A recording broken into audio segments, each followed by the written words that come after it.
bergibah soal pernikahan masa lalu dan stop memfitnah, karena kalau enggak nanti saya akan keluarkan bukti yang lebih parah lagi, di mana Maya tanda tangan pernah berhubungan dengan seorang laki-laki. Al Eldul udah tahu bukti-bukti ini. Netizen semakin memanas dan geram atas perilaku Ahmad Dhani. Ahmad Dhani, musisi kontroversial sekaligus anggota DPR RI dari fraksi Gerindra, kembali jadi sorotan. Bukan karena kinerja politiknya, melainkan karena drama yang tak kunjung usai dengan mantan istrinya Maya Estianty. Perseteruan masa lalu kembali mencuat ke publik, membuat netizen geram dan mulai mempertanyakan, apakah Ahmad Dhani benar-benar pantas duduk di kursi DPR? Semua bermula dari pernyataan Ahmad Dhani yang kembali mengungkit masa lalu. Dalam sebuah wawancara yang viral di media sosial, Dhani menyebut bahwa dulu Maya Estianty pernah menjalin hubungan dengan pria lain saat mereka masih menikah. Kalimat ini seketika memicu amarah publik. Ya, dulu Maya itu ya nggak sepenuhnya setia juga. Ada pria lain lah, saya tahu itu, ucap Ahmad Dhani. Kok aib mantan diungkit lagi, sudah jadi wakil rakyat tapi masih ngomong soal beginian, ucap netizen. Netizen merasa sebagai wakil rakyat Ahmad Dhani tidak seharusnya bicara seenaknya tentang urusan rumah tangga yang sudah lama berlalu, apalagi disampaikan ke publik. Tak tinggal diam, Maya Estianty akhirnya buka suara. Lewat podcast dan media sosial, Maya membantah tuduhan Ahmad Dhani dan malah balik menuduh Dhani sebagai sosok yang dulu berselingkuh. Saya diam selama ini bukan karena saya salah, tapi saya tahu apa yang saya alami dulu. Bukan saya yang selingkuh tapi dia, ucap Maya Estianty. Pernyataan ini langsung bikin dunia maya bergolak. Netizen pun kembali menyerang Ahmad Dhani dan mulai mengorek masa lalunya yang penuh kontroversi. Maya udah elegan, Dhani kok makin nyerang. Sudah anggota DPR malah ngomongin aib mantan istri, ucap netizen. Hanya dalam hitungan jam tagar turunkan Ahmad Dhani pun langsung trending di berbagai platform. Netizen dari berbagai kalangan bersatu suara. Mereka merasa Ahmad Dhani tidak pantas duduk sebagai wakil rakyat. Anggota DPR harusnya jadi teladan, bukan malah nyebar aib mantan. Pak Prabowo, tolong evaluasi kader Anda, ucap netizen. Sebagian bahkan mulai membuat petisi online untuk mendesak Partai Gerindra mencabut dukungan terhadap Ahmad Dhani sebagai anggota DPR. Saya pilih dia karena saya kira dia akan serius kerja. Tapi sekarang malah sibuk drama, ucap netizen. Partai Gerindra belum memberikan pernyataan resmi soal kontroversi ini. Namun seorang pengamat politik menyebut bahwa sikap Ahmad Dhani sangat berisiko merusak citra partai. Politisi harusnya menjaga ucapannya. Apalagi kalau sudah menyangkut ranah pribadi yang tidak ada kaitannya dengan kerja legislatif. Perseteruan Dhani dan Maya sudah berlangsung sejak lebih dari 12 tahun lalu. Keduanya menikah pada 1996 namun berpisah dengan cukup panas pada 2008. Saat itu isu perselingkuhan memang sudah jadi pembicaraan publik. Maya menuding Dhani menjalin hubungan dengan Mulan Jamila, yang kini jadi istri sah Ahmad Dhani. Sejak itu hubungan Dhani dan Maya dingin dan penuh konflik. Namun setelah keduanya sama-sama membangun karir baru, publik berharap keduanya sudah damai. Sayangnya dengan pernyataan-pernyataan baru, luka lama justru kembali terbuka.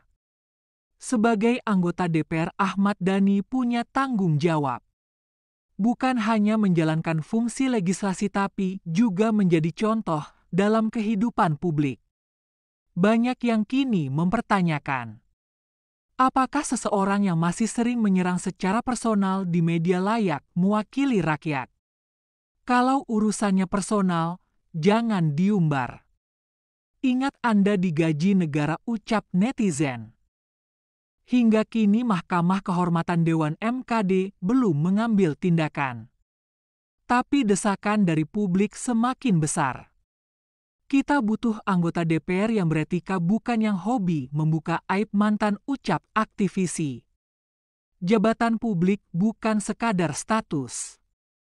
Ia datang dengan tanggung jawab, kedewasaan, dan kesadaran moral, dan jika hal-hal itu tak terpenuhi, rakyat punya hak untuk bersuara. Konten bahasannya itu unsur gibahnya kuat, unsur fitnahnya juga kuat. Ya itu kan aku lihat headline bold banget, fitnah dan hoax tuh iya, kan. fitnah dan gibah. Iya, Dan termasuk fitnah. ada satu clipper waktu Bunda tuh ngomong di tempatku mengenai masa KDRT kan. Itu kamu tulis hoax kan. Iya, bukan hoax, fitnah dong. Fitnah itu. Iya Berarti dong. tidak ada itu. Tidak ada, karena kan aku di tayangan berikutnya kan aku tayangin yang Mulus ngomong itu. SP3. Oke. Nah, kan kalau orang udah tahu SP3 pasti paham gitu. Jadi kadang-kadang gini, kita berbicara itu kan masyarakat kan nggak semuanya berpendidikan, juga nggak semuanya berpendidikan tinggi. Ada masyarakat juga yang tidak semuanya objektif, ada yang subjektif. Jadi untuk menghindari itu seharusnya harusnya nggak usah dibahas. Kecuali belum punya suami ya, kecuali belum punya suami, atau kecuali yang dibahas itu memang benar-benar cerita yang solid, yang tidak bisa dibantah, Yang fakta. Yang fakta, misalnya, makanya tuh tadi saya di KPI saya bilang kalau memang Maya merasa itu bukan fitnah, bantah aja. Iya, tadi aku dengar sih. Ya kan, kalau memang itu bukan fitnah, bantah aja. Kalau diem aja berarti itu fitnah. Iya kan? Ya nggak tahu, belum Iya dibantah, soalnya belum dibantah. Iya, belum dibantah. Belum dibantah. Ya, makanya kalau harus dibantah. Nah, kalau memang dibantah itu bukan fitnah, buktikan dong. Ya kan? Kalau KDRT, soal KDRT itu terbukti fitnah udah, karena udah ada surat dari polisi. SP3. Apa singkatannya, John? Ayo ingat, masih ingat nggak? Ayo. Iya, paham lah SP3 berarti. Enggak, Johnny belum ingat Johnny aja, Pak. Jadi Mulus ingat nggak? surat perintah pemberhentian penyidikan. Iya. Artinya tidak ditemukan bukti-bukti. Yes, itu Nah. itu nggak pernah tahu. Jadi waktu itu kan kenapa saya nggak jumpa pers bahwa saya tidak terbukti ada KDRT, karena waktu itu kan anak-anak masih kecil. Al Dul juga masih kecil. Dan itu kan keluar 2008 ya. 2008 berarti Dul masih 8 tahun, L 9 tahun, Al masih 11 tahun. Jadi emang sengaja saya nggak jumpa pers besar-besaran bahwa Maya melakukan fitnah, nggak enak karena anak-anak masih kecil kan. Terus, kalaupun saya bisa tuntut balik, bisa itu. Pencemaran nama baik. Iya dong. Kalau orang yang paham hukum pasti tahu. Dengan surat SP3 itu, saya bisa laporkan polisi balik bahwa itu adalah... Kenapa nggak dilaporkan? Kapan? Pertanyaannya itu kan pasti. Waktu itu. Iya, waktu itu dan sekarang kan pasti. Kalau misalnya kita bicara ada pencemaran nama baik, ada fitnah di situ yang merugikan Mas Dhani, Iya. Mas Dhani kan pasti kan. Oh, dengan surat SP3 tuh jelas bisa saya melaporkan. Alasannya kenapa nggak membuat laporan? Waktu itu. Waktu itu dan sekarang lah. Oh, sekarang saya belum kepikiran. Oke. Sekarang Kalau waktu itu, waktu itu lupa saya kenapa nggak laporin. sampean ini aja sayang kan, nggak mau lah. Mau ngapain masa ibu anak-anak dilaporkan? Iya, gitu kira-kira kan. begitulah, kira-kira begitu. Kalau padahal semua orang juga tahu melaporkan kasus hukum, apalagi dengan jumpa pers misalnya. Misalnya saya melaporkan Densu. Iya. Saya waktu di kamar mandi dipegang pantat saya misalnya sama Densu. Misal. Ya kan? Kalau saya mau laporkan dan saya jumpa pers dan ternyata itu tidak terbukti, tidak ada Iya. CCTV dan lain-lain, Densu bisa balik lapor ke aku. Betul. Apalagi kalau udah ada SP3-nya, itu bukti paling kuat SP3 itu. Gitu. Betul. Jadi artinya apa? Artinya soal KDRT itu nggak ada. Kalaupun ada, anak-anak pasti tahu dong. Anak-anak ini nggak pernah kok menyaksikan saya berbuat kasar pada ibunya, itu nggak pernah. Al Eldul ya, nggak pernah mereka menyaksikan saya berbuat kasar pada ibunya, nggak pernah. Kalau L malah pernah lihat aku dilempar pakai remote TV. L pernah lihat itu. Jadi artinya gini,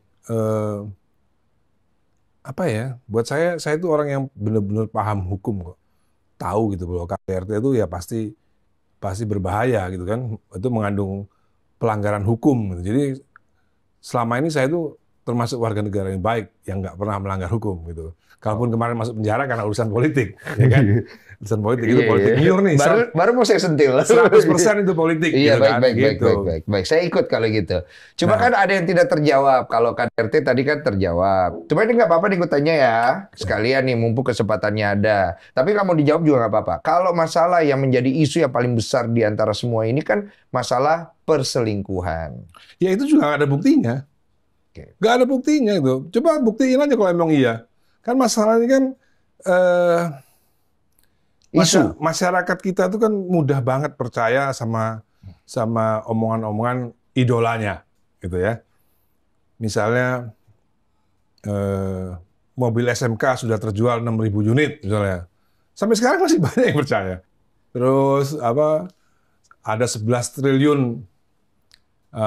di luar negeri yang akan banyak deh pokoknya, dan orang masih banyak yang percaya gitu ya. Dan memang ya itu kondisi masyarakat kita memang begitu. Jadi kalau idolanya udah ngomong seolah-olah itu udah pasti benar. Padahal kalau dibuktikan ya nggak ada gitu loh. Saya menceraikan Mulan itu, saya menceraikan Maya itu Desember 2006. Saya menikah dengan Mulan 2009.